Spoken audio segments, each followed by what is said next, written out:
बनारस आसार पर आज आमादेर प्रथम माछ खावा। आमी आज 800 ग्राम मतो ओजनेर এই রুই মাছটা কিনেছি। ঘরের সামনে দিয়ে যাচ্ছিল তাই নিচ থেকে সুরবিদি আমাকে ডাকতে এসেছিল যে আমি মাছ নেব কিনা। আসলে দুদিন আগে দিদি আর আন্টিকে আমি কথায় কথায় বলছিলাম যে আমরা বাঙালিরা না একদম মাছ ছাড়া খেতে পারি না। তাই আজ দিদি মাছওয়ালাকে ডেকে দাঁড় করিয়ে রেখেছিল।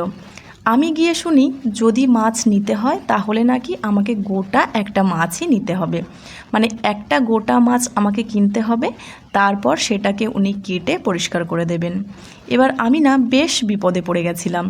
একদিকে মাছও খেতে ইচ্ছে করছে, অন্যদিকে আবার যদি খেতে হয় তাহলে গোটা মাছটা আমাকে নিতে হবে। আমরা এখানে দুজন, আর তাছাড়া এখানে আমাদের ফ্রিজও নেই।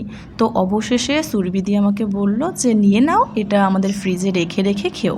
তারপর সত্যি মাছটা নেওয়া হলো।